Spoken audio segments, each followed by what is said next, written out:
Textbooks teach us that Rome fell to swords and fire, conquered by barbarian hordes who overwhelmed its crumbling walls. But the empire actually shattered from inside, in the minds of the people who ran it, long before any external force delivered the final blow. The pattern repeats because psychology doesn't change across centuries. When elites panic and begin protecting themselves rather than the system they control, civilizations collapse from within. And that exact psychological playbook is running again right now, visible in the behavior of today's ultra-wealthy. Walk through the ruins of a second-century Roman villa in Sicily and notice something striking about the architecture. You'll see open courtyards designed for entertaining, wide windows facing public roads that invited passers-by to admire the wealth inside, and absolutely no defensive walls or fortifications. Roman senators during the empire's height built homes that announced confidence and permanence, structures that screamed, "We're not going anywhere," to everyone who passed by. By the 3rd century, however, everything had changed in ways that archaeology preserves perfectly.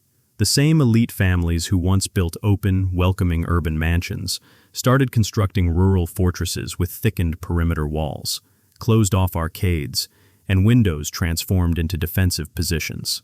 The ground doesn't lie, and neither does elite behavior when fear replaces confidence. For centuries before the crisis, Rome's ruling class operated according to predictable status rules that everyone understood and accepted. Birth determined power in ways that felt permanent because they were so consistent. Senatorial families in Rome controlled wealth, military commands, and political office through hereditary privilege, while provincial elites across the empire understood their place in the hierarchy and rarely challenged it. They aspired upward, certainly, competing within their own ranks and building fortunes over generations. But the fundamental hierarchy held firm because it was predictable. Senators competed against other senators for prestige. Provincial governors knew their limits and didn't dream of wearing the purple. And the system felt eternal, precisely because everyone knew the rules. Then those rules started breaking in ways that created something Rome's elite had never experienced before: unpredictable status. Military crises on the frontiers changed who could become emperor, suddenly elevating soldiers from provincial backgrounds to supreme power. Men who would never have been allowed to enter the Senate chamber under the old rules suddenly wore imperial purple and commanded the entire Roman world. At first, this seemed like isolated chaos. 26 emperors in just 50 years, most of them murdered by their own troops in brutal succession. But something much deeper was happening beneath all that political violence, something that would prove far more destructive than any barbarian invasion. The elite class was experiencing profound psychological destabilization because they could no longer predict their position from one year to the next. When you can't predict your status tomorrow, when families that built fortunes over generations watch newcomers claim ultimate power in mere months, fear replaces confidence as the dominant emotion, and panic makes people do things that seem perfectly rational individually, but destroy the systems they depend on collectively. The archaeology reveals what they couldn't hide, preserving their panic in ways that written records never captured. When researchers dig through 3rd century sites across the empire, a clear pattern emerges in the physical evidence that tells a story more honest than any official pronouncement. Senate attendance records from Rome show increasing absences as prominent families simply stopped showing up to the institution that had defined their status for generations. These weren't isolated cases of illness or personal preference. Entire families stopped maintaining their urban homes, abandoned the public offices that once represented the pinnacle of achievement, and ceased commissioning the public monuments that had broadcast their wealth and power to their peers. Silence is a behavior that reveals intention, and withdrawal is a choice that communicates fear more clearly than any written confession. Consider Villa Romana del Casale in Sicily, built in the early 4th century on the ruins of earlier estates, that tell their own story of changing psychology. Every architectural decision screams defensive thinking rather than confident display. Thick perimeter walls replace the open designs of earlier generations. Controlled entry points limited access in ways that would have seemed paranoid a century earlier, and interior courtyards were deliberately hidden from outside view rather than showcased for public admiration. This wasn't a home designed to impress neighbors or announce status to the community. It was a fortress, designed to survive the collapse that its owners clearly believed was coming. Wealthy Romans weren't building for the next generation anymore, planning dynasties that would last centuries as their ancestors had done. They were building to outlast the present moment, to survive whatever they feared was approaching. Treasure hoards scattered across former Roman territories tell the same story of elite panic with heartbreaking clarity. Archaeologists regularly find them buried in fields and beneath floors, silver coins, jewelry, portable wealth carefully hidden in the ground, and never retrieved by their owners. These weren't the result of robberies or sudden raids where victims couldn't reach their valuables. These were planned extractions, carefully executed attempts to convert wealth into portable forms and disappear from the system entirely, interrupted only by the chaos their owners had tried to escape. The ground preserves their panic perfectly, holding evidence of the moment when Rome's elite chose flight over staying to defend what they'd built. What happened next wasn't gradual decay spreading over comfortable centuries.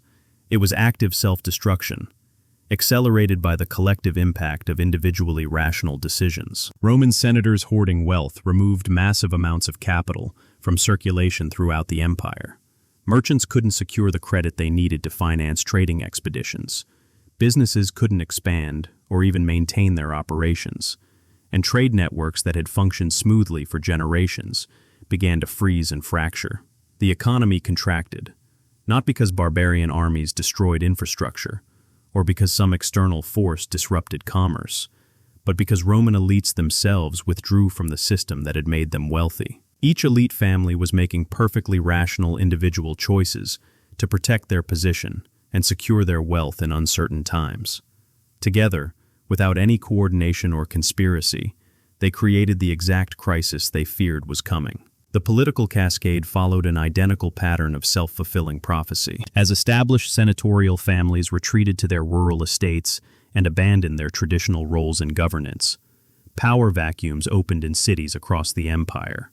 Provincial commanders, many from non-aristocratic backgrounds, moved naturally to fill those vacuums because they were the only organized force that remained present and engaged. Each military coup seemed like random chaos, another unpredictable eruption of violence in an increasingly unstable world. But the pattern was entirely predictable once you understand the psychology driving it. Elites abandoned the system, so the system elevated whoever remained present and willing to claim authority. 26 emperors in just 50 years wasn't random violence or bad luck. It was the inevitable mathematical result of elite psychological withdrawal, creating the conditions for constant power struggles. Fear became self-fulfilling in ways that accelerated the crisis beyond anyone's ability to control or reverse. Senators who retreated to rural estates removed themselves from political competition, creating the exact power vacuum they feared would destabilize the empire. Provincial elites who stayed engaged in the system found themselves elevated to positions that would have been unthinkable a generation earlier, which only intensified the original elites' panic and drove more of them into withdrawal. The cycle fed on itself, each round of retreat creating more instability, each instance of instability justifying more retreat.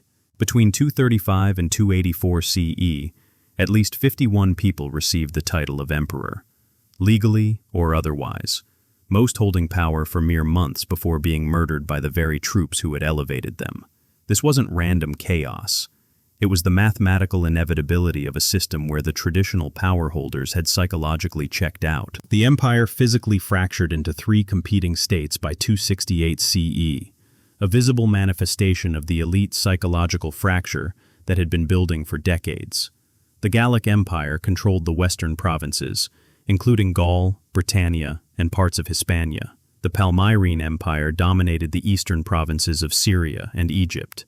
Between them sat the Italian-centered Roman Empire proper, surrounded by breakaway territories that had once been integral parts of a unified whole.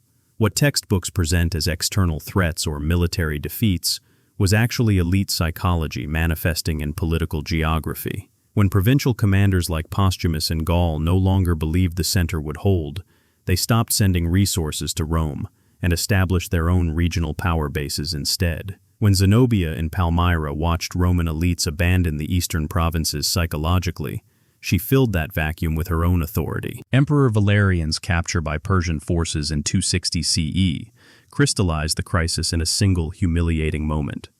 For the first time in Roman history, a reigning emperor was enslaved by a foreign power, dying in captivity far from Rome. Emperor Decius had already died in battle against the Goths in 251 CE, another unprecedented break from the invincible image Rome's elite had cultivated for centuries. These weren't just military defeats. They were psychological breaking points that confirmed every fear the elite had been acting on. The panic they'd exhibited through architectural changes, wealth hoarding, and political withdrawal was now publicly validated by events that seemed to prove the empire really was collapsing. The economic consequences of elite psychology strangled what remained of normal commerce throughout the empire. As wealthy Romans converted assets into portable forms and withdrew capital from circulation, credit disappeared from markets that had functioned smoothly for generations. Trade networks that connected Britain to Syria, Spain to Asia Minor, began to fail not because roads were destroyed or ships were lost, but because the financial instruments that enabled long-distance commerce evaporated when elites stopped trusting the system.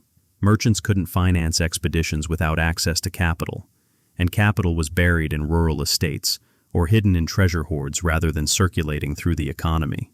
The plague that swept through the empire during this period found a population already weakened by economic collapse driven by elite psychology rather than by the disease itself. Here's what textbooks won't tell you about why this matters beyond ancient history. Elite psychology operates according to patterns that transcend specific historical circumstances, cultures, or economic systems. Whether you're examining Roman senators in the 3rd century, Russian aristocrats in 1917, Argentine elites in 2001, or billionaires in 2025, the behavioral sequence remains remarkably consistent. First comes the destabilization of predictable status hierarchies, creating anxiety among those who benefited from the old rules. Then comes visible withdrawal, architectural changes, capital repositioning, physical relocation away from centers of power. Finally comes the self-fulfilling cascade, where individual protective actions collectively create the systemic collapse that everyone feared. The pattern repeats because psychology doesn't change, even when technology, governance structures, and economic systems transform completely. Behavior is the language elites speak when words lie, and that language has remained remarkably consistent across wildly different historical contexts. Consider Petrograd in the winter of 1916, just months before revolution would shatter the Russian Empire that seemed as permanent as Rome had once appeared. Russian aristocrats weren't making speeches about the system's fragility or publishing manifestos predicting collapse. Instead, they were quietly converting rubles into foreign currency, purchasing property in Finland and France, and ensuring their children had documentation that would allow border crossings without questions. The official narrative from the Tsar's government remained confident, reassuring, projecting strength and stability. But elite behavior told a completely different story to anyone watching closely enough to understand what they were seeing. The pattern was identical to Rome 15 centuries earlier, just accelerated by modern banking systems and transportation networks. Wealthy Russians withdrew capital from domestic banks and moved it to institutions in London and Paris, strangling credit availability for Russian businesses, just as Roman senators had done by hoarding gold and silver. They stopped investing in long-term domestic projects, abandoned urban properties for rural estates or foreign holdings, and positioned their families for rapid exit if circumstances demanded it. Each family was making individually rational decisions to protect themselves from potential instability. Collectively, they created the exact financial crisis that destabilized the regime and made revolution possible. When the Romanov dynasty finally collapsed in February 1917, those aristocrats who had prepared for crisis survived by fleeing to the safe havens they'd established. Those who had trusted the official narrative of stability and permanence lost everything when borders closed and capital controls were imposed. Fast forward to Argentina in the late 1990s, where another elite extraction played out with remarkable psychological precision. The official government position insisted the peso's one-to-one peg with the dollar was unshakable, that Argentina's economy was sound, that depositors had nothing to fear from the banking system. President de la Rua's administration broadcast confidence and stability, even as elite behavior screamed the opposite message to anyone paying attention. Wealthy Argentines weren't listening to government speeches. They were watching what other wealthy Argentines were doing, and what they saw was capital flight on a massive scale. Between 1998 and 2001, billions of dollars left Argentine banks for accounts in Miami, New York, and European financial centers. The wealthy converted pesos to dollars while the exchange rate still held, moved those dollars offshore through legal channels that would soon close, and established financial positions outside the system they clearly believed was about to collapse. Small depositors and middle-class Argentines, trusting the official narrative, kept their savings in local banks denominated in pesos. When the Corralito finally hit in December 2001, freezing bank accounts and restricting withdrawals, elite Argentines had already secured their wealth outside the country. The people who suffered catastrophic losses were those who had believed government assurances rather than reading elite psychology. The behavior had been broadcasting the truth for years, but most people don't know how to interpret that language, or don't believe it until it's too late to act. The 2008 financial crisis revealed the same psychological pattern operating in real time, but this time, the evidence was preserved in email records, trading data, and financial transactions that document elite behavior with unprecedented precision. The official narrative from banks, rating agencies, and regulators broadcast confidence in the housing market and mortgage-backed securities right up until the system imploded. But insider behavior told a completely different story, months and even years before the public collapse. Senior executives at major financial institutions were selling their own company stock, while publicly recommending those same stocks to clients and shareholders. They were quietly repositioning their personal wealth into safer assets, while their institutions continued packaging and selling toxic mortgage securities to pension funds and retail investors who trusted the system. The psychology driving this behavior wasn't greed in some simple sense. It was the same fear-based extraction pattern that Roman elites exhibited 17 centuries earlier. Financial executives could see the housing bubble becoming unsustainable, could recognize that their institutions held massive exposure to subprime mortgages that would eventually default. But they faced a collective action problem. If any single institution stopped participating in the mortgage securities market while it was still profitable, they would lose market share to competitors and face questions from shareholders about why they were leaving money on the table. The individually rational choice was to keep participating in the bubble while personally preparing for its collapse, extracting value for themselves, even as they understood the systemic risk they were creating. When Lehman Brothers collapsed in September 2008, it triggered the exact cascade of panic that elite behavior had been predicting for months. Credit markets froze as institutions simultaneously tried to reduce exposure and hoard cash. The herd behavior that had driven bubble expansion reversed instantly into collective panic, with every institution refusing to lend to others for fear of being the last one holding toxic assets. Loss aversion dominated decision-making, as firms dumped assets in fire sales rather than risk further losses, which created a self-reinforcing downward spiral that nearly collapsed the entire global financial system. The pattern was identical to Rome in the 3rd century and Argentina in 2001. Individual protective psychology creating collective systemic failure. Follow the fear, because it moves faster than official statements or public data. Since 2015, luxury survival bunker sales have increased by approximately 700%, concentrated among ultra-wealthy individuals who are otherwise publicly optimistic about economic and social stability. These aren't preppers on the fringe of society. They're billionaire tech executives, hedge fund managers, and corporate leaders who publicly project confidence, while privately preparing for systemic breakdown. Companies like Rising S and Vivos report construction timelines extending years into the future, as demand overwhelms their capacity to build fortified underground facilities, equipped for long-term isolation from whatever crisis their clients anticipate. The behavior doesn't stop at bunkers, though that represents the most visible manifestation of elite psychology preparing for collapse. Citizenship diversification programs have exploded in popularity among the global elite, with wealthy individuals acquiring second and third passports through investment programs in countries ranging from New Zealand to Portugal to Caribbean island nations. New Zealand in particular has become a favored destination, with its Active Investor Plus visa attracting significant capital from billionaires who view it as a geographically isolated safe haven, far from potential zones of conflict or social unrest. These aren't retirement plans or vacation homes. They're extraction strategies, establishing legal pathways to relocate families and wealth when conditions in primary countries deteriorate. Offshore wealth positioning has become standard practice among the global elite, with wealthy individuals maintaining accounts and assets in multiple jurisdictions that offer both privacy and protection from domestic instability. This isn't tax evasion in most cases. It's psychological insurance, the modern equivalent of Roman elites burying treasure hoards in rural estates. They're converting wealth into forms that can survive the collapse of any single nation's financial or political system, spreading risk across geographic and institutional boundaries in ways that ordinary citizens simply cannot replicate. The behavior broadcasts a clear message about what these individuals expect, even when their public statements remain optimistic about stability and growth. Elite children are increasingly being educated for portability, rather than rooting in any single nation or culture.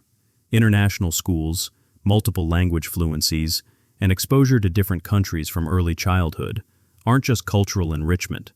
They're preparing the next generation for a world where elite status requires geographic flexibility. Compare this to Roman senators in the 2nd century, who educated their children specifically for participation in Rome's Senate and magistracies, training them for positions in a system their parents believed would last forever. By the 3rd century, elite Romans were training their children to manage rural estates far from cities, teaching them skills for survival and isolation rather than public leadership. The shift in educational priorities reveals what parents genuinely believe about the future, regardless of what they say publicly. Direct parallels between Roman senator behavior and contemporary billionaire actions reveal the same underlying psychology operating across 17 centuries.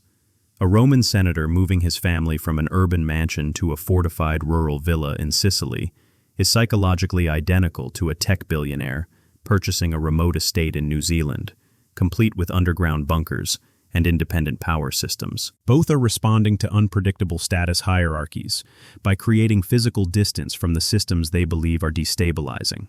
Both are converting liquid wealth into hard assets, land, precious metals, supplies, that can survive currency collapse or financial system failure.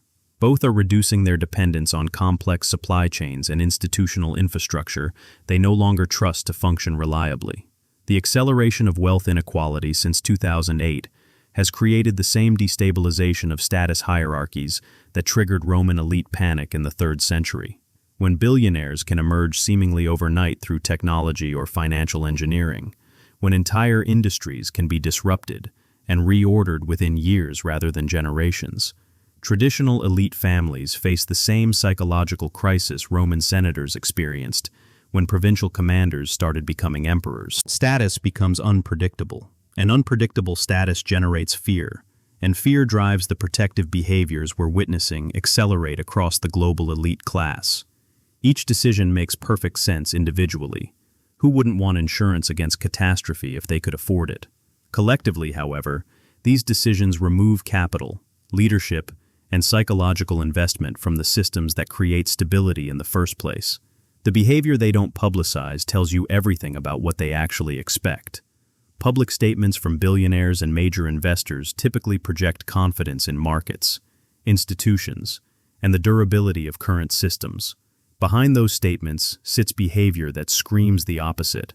Bunker construction accelerating every year, citizenship applications to safe haven countries reaching record levels, offshore wealth positioning becoming standard practice rather than exception. They're broadcasting their fear through behavior for anyone watching closely enough to understand the language. The ground doesn't lie, whether it's Roman treasure hoards buried 17 centuries ago or New Zealand real estate purchases by Silicon Valley executives this year. Understanding how to read elite psychology as an early warning system requires recognizing that their behavior operates on different timelines than public information. By the time mainstream media reports on economic instability or political crisis, elite positioning has typically been underway for months or years. Roman senators weren't fortifying rural estates the week before barbarian invasions.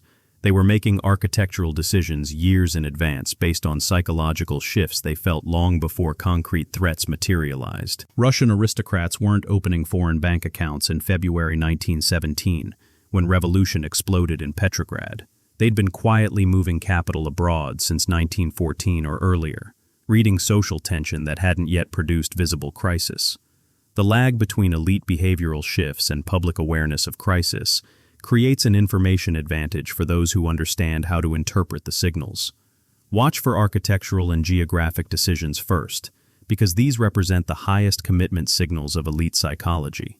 Purchasing remote property requires significant capital and reveals long-term planning rather than momentary anxiety.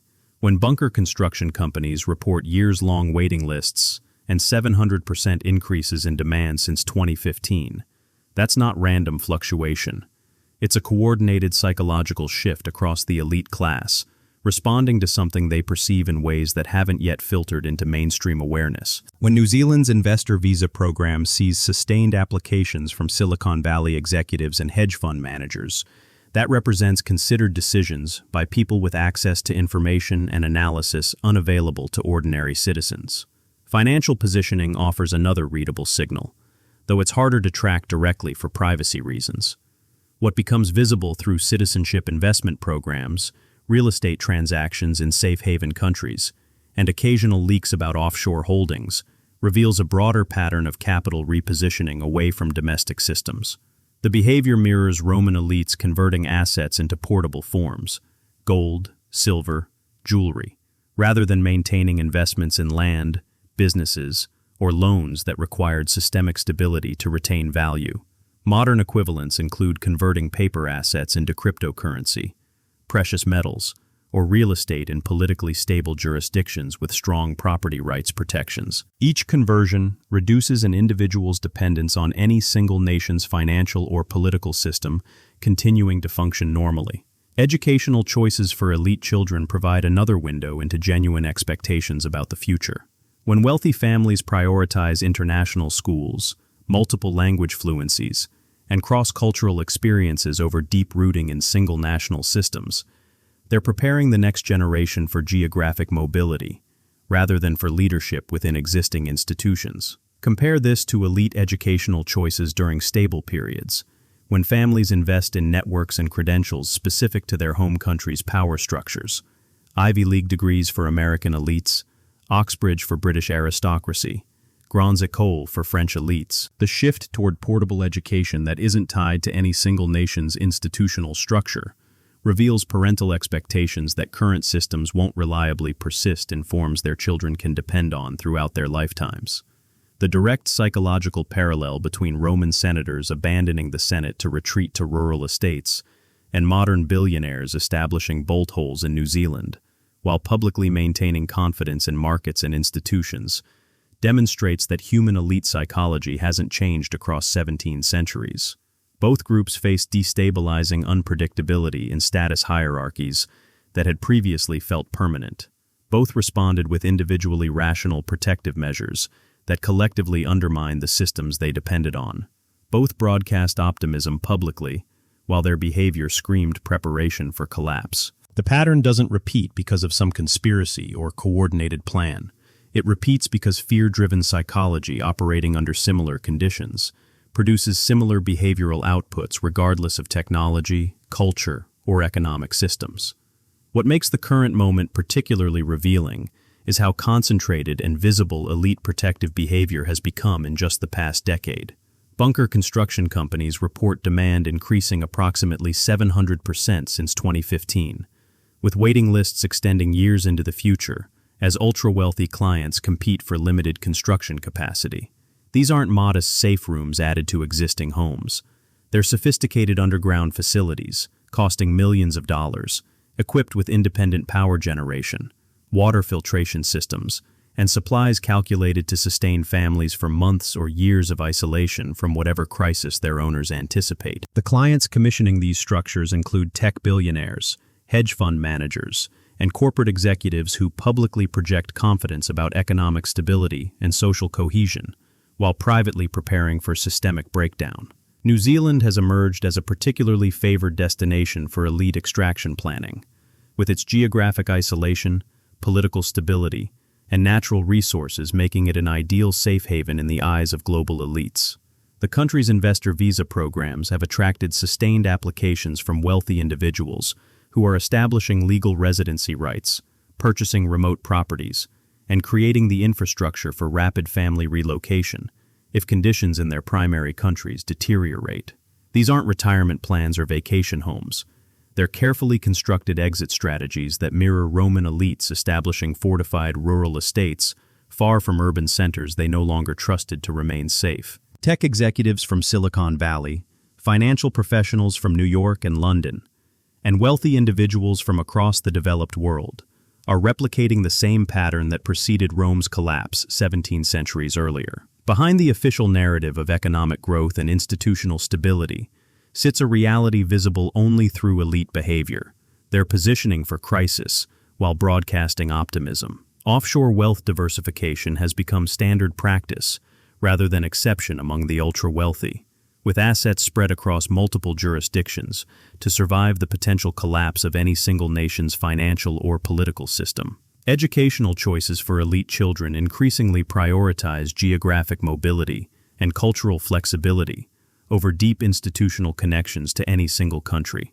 preparing the next generation for a world where elite status requires the ability to relocate rapidly across borders. These behavioral patterns aren't conspiracy or coordination. They're the natural psychological response of individuals with resources facing unpredictable status hierarchies and systemic instability they can't control, but can position themselves to survive. The actionable insight isn't to replicate billionaire bunker strategies, because ordinary people lack the capital to establish multiple citizenships, underground facilities, and offshore wealth positions. The insight is understanding that elite behavior provides early warning signals about systemic risks that haven't yet materialized in mainstream awareness or public data. When bunker sales surge, when citizenship diversification accelerates, when elite children's education shifts toward portability rather than institutional connection, these behaviors broadcast fear that something fundamental is destabilizing in ways elites perceive before broader populations. Reading that language allows preparation on appropriate scales, strengthening local community connections, reducing dependence on complex supply chains, developing skills and relationships that provide resilience when institutions prove unreliable. Community resilience emerges as the counterweight to elite extraction psychology, precisely because it operates on opposite principles. Where elite behavior withdraws from systems and reduces interdependence, community resilience builds connection and shared capability. Where elite psychology seeks isolation and individual survival through resource hoarding, community resilience recognizes that most people survive crisis through cooperation and mutual support, rather than fortified separation. The archaeological and historical record demonstrates repeatedly that when elites psychologically check out of systems through protective extraction behaviors, the communities that survive and eventually rebuild are those that maintain social cohesion and collective problem-solving, rather than fragmenting into individual survival strategies. Rome's elites thought they were securing their position through the same behaviors today's billionaires exhibit: fortified isolation, wealth conversion into portable forms, geographic distancing from urban centers they believed were becoming unstable. Instead, they ensured collapse by collectively removing the capital, leadership, and psychological investment that systems require to function under stress. Today's elite behavior mirrors that psychology exactly, broadcasting through bunker construction, citizenship diversification, and offshore positioning that the people with the most resources and information are preparing for systemic breakdown rather than investing in systemic resilience. The pattern repeats because psychology doesn't change. Fear-driven extraction feels rational individually, but creates collective catastrophe. Follow the fear, because it moves faster than official statements, and understand that behavior is the language elites speak when words lie about what they actually expect is coming.